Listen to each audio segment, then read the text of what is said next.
එතකොට මේ රහා ටිකක් වෙනස් නැද්ද එලකිරි පාවිච්චි කරද්දී පොල් කිරි වෙනකොට? We started this journey by chance. It's not what you think it is. It's a channel of new discoveries, jolly things and complicated things too. Let's follow the oh oh oh oh. Let's follow the oh oh oh oh. Let's follow the oh oh oh oh oh oh oh. Hi everyone. Welcome to Let's Follow Down. This is Tanya and this is Serena. අද video එක title එකෙන් පේනවා වගේ අපි කරන්න යන්නේ what I eat in a day video එකක්. අපි දන්නවා ගොඩක් YouTubersලා මේ ට්‍රෙන්ඩ් එක ෆලෝ කරනවා. අපි හිතුවා ඒ නිසා මේ ට්‍රෙන්ඩ් එක ෆලෝ කරන්න. හැබැයි ටිකක් වෙනස් විදියකට අපි හිතුවා what I eat in a day එක කරන්න. හැබැයි අපේ රුටීන් එක නෙමෙයි ෆලෝ කරන්න හිතාගෙන ඉන්නේ. හැබැයි පළවෙනියටම ආපු සිංහල කට්ටිය ඉතාලියට, ඒ කියන්නේ 80s 90s වල වගේ ආපු කට්ටියගෙන් මේ ප්‍රශ්න අහන්න. මොකද්ද එයාලා කෑවේ උදේට දවල්ටයි රැටයි? මොකද්ද කෑවේ එයාලා ආපු පළවෙනි දවස්වල? අපි හිතුවා මේ වගේ වීඩියෝ එකක් ගොඩක් ඉන්ටරෙස්ටිං වෙන්න පුළුවන් කියලා. මොකද ඔයාලා හොඳට දන්නවනේ ලංකාවේ මිනිස්සුන්ට බත් නැතුව පරිප්පු නැතුව ඉන්න බෑ.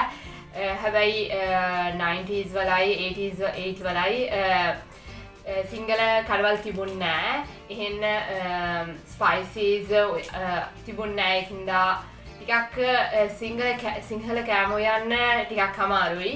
ඒකින්දා අපි හිතුවා කොහොමද යාලා කරගත්තේ මේ සිටුේෂන් එකට. එහින්දා අපි හිතුවා මේ කට්ටියටෙන් අහන්න. ඒ කියන්නේ 90s වලයි 80s වලයි ආපු කට්ටියට, කියන්නේ පළවෙනිට ආපු කට්ටියට ඉතාලියේ අහන්න මොකද එයාලා උදේට දවල්ටයි රැටයි කෑවේ කියලා. ඔව් අපි දන්නවා අපේ වීඩියෝස් මේ දවස් ටිකේ කෑම ගැන විතරයි අපි කතා කරන්නේ. අපේ channel එක cooking channel එකක් නෙමෙයි තාම. අපි කියමු half and half කියලා. මොකද ඔයාලා හොඳට දන්නා අපිට කෑම ගන්න ආසයි. හැබැයි ඔව් අපි වෙන වීඩියෝස් ක්ලාස් කර ඉන්නේ. ඔය නිසා බය වෙන්න එපා. හරි එහෙනම් අපි පටන් ගමු. හරි එහෙනම් අපි අපේ පළවෙනි ඉන්ටර්වියු එක කතා කරමු. හැලෝ ඇන්ටි, අපිට ඔයාගෙන් අහන්න ආසයි මොකද්ද පළවෙනි දවස්වල මොකද්ද උදේට කෑවේ කියලා? සාමාන්‍යයෙන් උදේට ඉතින් මෙහෙ කිරි එක තමයි බොන්නේ. එච්චර තමයි කිරි බිස්කටි. මේක ඉතින් ඔයා සාමාන්‍යයෙන් ලංකාවේ කන විදියට වැඩිය ගොඩක් වෙනස් නේ. සාමාන්‍යයෙන් මේ ලංකාවේ නූඩල්ස් ඒ වගේ ඉඩියාප් තෝස රොටි ඒ වගේ දේවල් නේ කන්නේ නේද? ඔව්. මෙහෙ එහෙම නෑ. මෙහෙ එහෙම නෑ. ඉතින් කිරි එකක් බොනවා බිස්කට් එකක් එච්චරයි. ඔයාට කියන්නේ පළවෙනි දවස්වල ඔය ටිකක් කන්න ටික අමාරු නෑද? මොකද ලංකාවේ ගොඩක් කනවානේ. කියන්නේ බිස්කටුයි කිරි විතරක් නෙවෙයිනේ. ඔව් අමාරුයි. ඉතින් පස්සේ ටික පුරුදු වුණා ඒකට. හරි, අපි තව එක්කෙනෙකුට ඇහුවා මොකද්ද එයා උදේට කෑවේ කියලා පළවෙනි දවස්වල ඉතාලියේ. ඒකින්ද අපි අහමු එයා අපිට සෑන් කරපු නෑ මුඛ්‍යනේ අපි උදේට බිස්කට් එකක් කනවා, කිරි එකක් බොනවා. ඕවා තමයි කියන්නේ. වීරෙන්ඩි එක මොනවා හරි කනවා. ඕවා. ඔයාලටත් අහන්න පුළුවන් වුණා ඇති කොහොමද පළවෙනි දවස්වල සිංගල මිනිස්සු ඉතාලියේදී කෑවේ විදිය. ඒ කියන්නේ බිස්කටුයි කිරි තමයි එයාලගේ ප්‍රධාන කෑම. ඔව්. ඒ කියන්නේ අමුතුත් ඇති.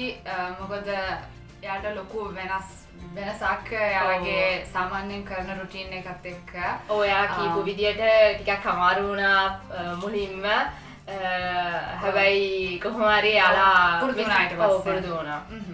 හරි, එහෙනම් අපි දැන් බලමු මොකක්ද යාලා ලන්ච් එකට කෑවේ කියලා. අපි මේකටත් අපි කෝල් එකක් ගමු. හරි, එහෙනම් මොකක්ද ඔයාලා දවල්ට කෑවේ ආපුම දවස්වල ඉතාලියට? දවල්ට ඉතින් පාස්තා විතරයි. සුදු පාස්තා ඉතින් ආපු දවස්වලම කන්න බෑ. ඉතින් ගොඩක් දුරට ඉතින් කෑවේ පාන් එක්ක චීස් කෑල්ලක් ඒ වගේ. එතුකට ඔයාලා ට්‍රයි කරෝ නෑද සිංහල කෑමෝ යන්න ඉතාලී බඩු යුස් කරලා නෑ එහෙම දෙයක් කරේ නෑ ඒක කරේ අවුරුදු 10කට විතර පස්සේ මොකද සිංහල බඩු තිබුණ නැති හින්දත් ඔයාලට සිංහල කෑම උයන්න බැරි වුණානේ සිංහල බඩු තිබුණෙත් නෑ ඉතින් අපි ඉතින් කරේ ඉතින් එතනම නැවතිලා හිටියේ ඔත් ඒ වගේ අපිට කාමර තිබුණෙත් නෑ ඒ දවස්වල එතනමනේ හිටියේ ඒ නිසා ඒ දෙන දේ තමයි අපි කන්න ඕනේ ඒ කියන්නේ ඔයාලා පළවෙනි අවුරුදු 10 ඉතාලි කෑම විතරයිද කෑවේ ඔව් ඒ 10 වගේම කෑවේ ඉතින් ඉතාලි කෑමම තමයි එහෙනම් අපි අපේ දෙවෙනි ඉන්ටර්වියු එකේන තහමු මොකද්ද එයා දවල්ට කෑවේ කියලා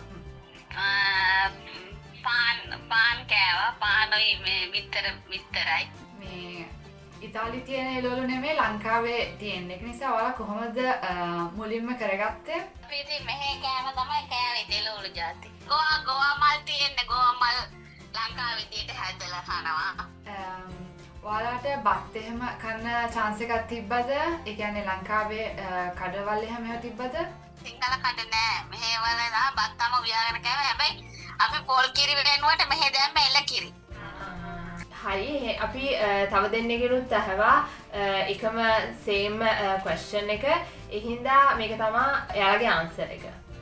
ඉතින් මේගොල්ලෝ මේ ආපු දවස්වල මාස දෙක තුනක් යන වත්යාවේ කෑවා ජොබ් එකක් නැති කාලේ වත් කෑවේ කාමරවල. ඊට පස්සේ ජොබ් එක වුණාට පස්සේ සිංහලගේ වල ඉතින් පාස්තා මේසේ ඉතාලියාවේ කන විදියට කෑවා. මේ ගෝවා තියෙනවා බීට්‍රූට් තිබ්බා ඩීස් තිබුණා මේ මොකක්ද ස්පිනාචි බාරිපු කෑවා